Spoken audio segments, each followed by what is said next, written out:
Zunheboto Sumi Baptist Church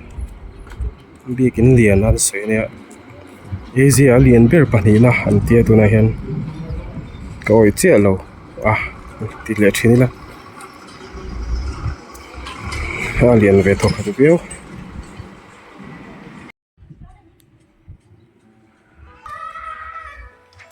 Zunheboto Nagaland ani alien ve re khop mai tuna hianin alien ber an ti chu mon mon nen tinge mon an tinge ta chuan a om en tia tun ma khan he lian ber thin an tia ngiram mun tanga po hianin biakin lian tam tak hi oma lian ber angem han mani soi ve mai mai nge chu ka sheleng lova ten vel chin don ani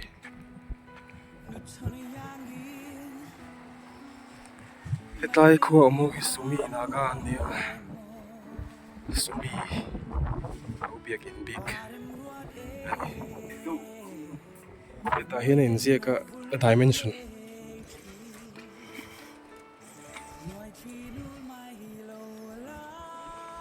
te tak chu ngelem lawa Mizoram temple kan temple de ki eng tiang chen nge dimension ka shelama kala kalme lawa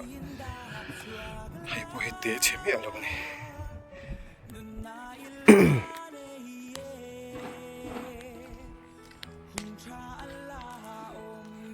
om na sang boka a view po no am khop mai bus pathum pali la yan nei boka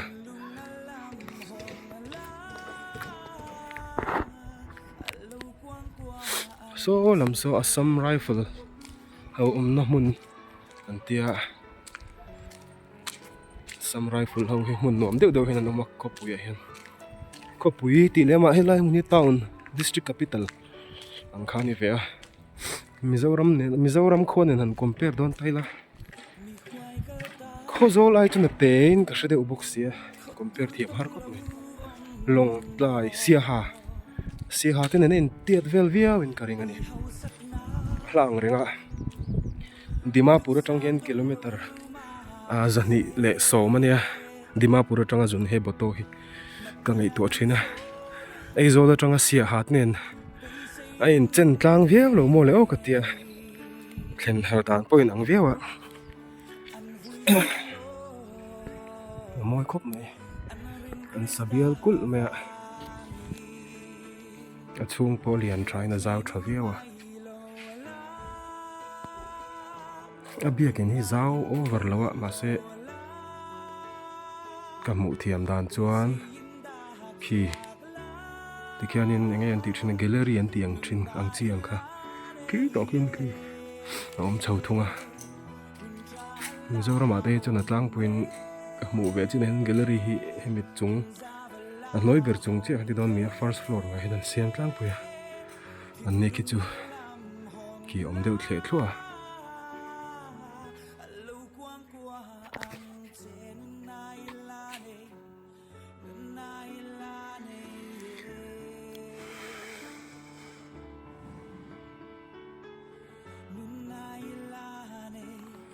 Soile soi nu ti hian gallery ang chong khai an da treu me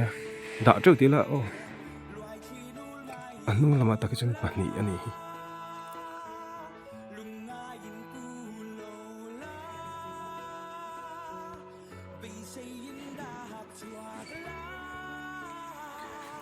first floor ania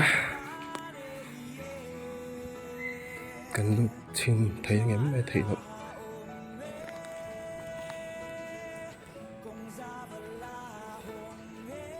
conference room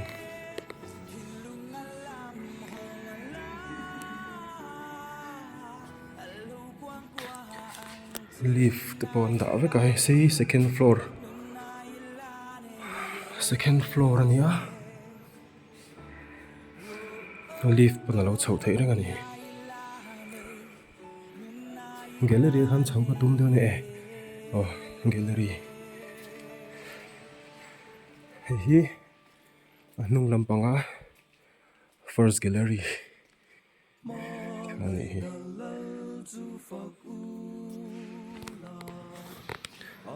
third floor a kan oma third floor a chun gallery kham lo ni mo fourth floor a kan om le to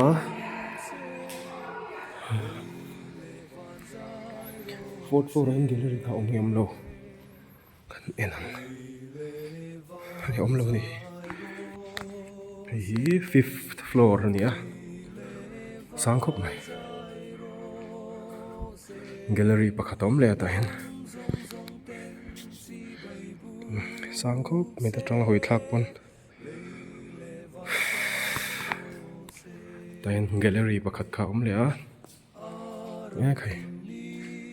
sang lau tan chun a hlom don ni gallery chung ber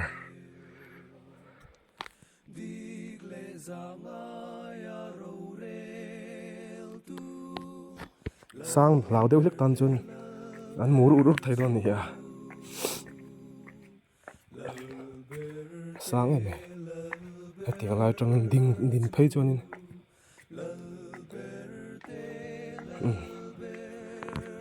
moi khop mai Sumi Baptist Church Zunheboto ani a biakin lian ber Asia antia ma se tuna tak hian mon khua mon district aniang karing ta chuanin hei ai lian hi an sa om toy han tia chuanin Asia hrim an thur chuanin biakin lian tak tak hi tam khopa a zau zong a don hlok zong te eng tiang chi ngen te ka hrilova don hlok zong ani chana dong hlok khop ang hei poi hei a hnung lampang a hian gallery pahnih awm a zau ve ko mai chuan a sirah sawn pakhat pahnih pathum lai awm bawk a pathum ang ani meng chu saw tlai vel poi hmun awl ve deuh ania tah poin a thut theih tho hmel a a dong hlok khop ang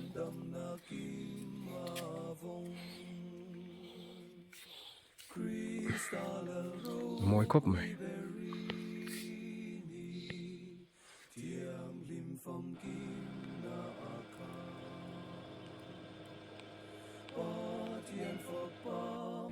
a awmna sang bawk a view pawh nuam khawp mai hei hi fifth floor ania chhawng ngahna ni meng chu sang thawet vet khawp mai Zunheboto ania tia lang chin ang so hetlama tanga lan dan ang so ni reu mai mai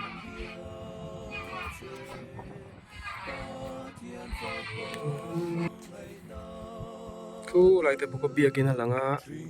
thli tho vuk vuk mai a khote takte te hi tam khop mai a che vela hian soidan chuanin tia khuwa rang thliat thliam hianin sum tam e hen tia thiam mai ang chu thiam tak chuan khu lampang khu project veng ania a phone atang chuna chiang theilo thina focus le na fial au box se SBI project branch ti don mi te song lai te so lang thea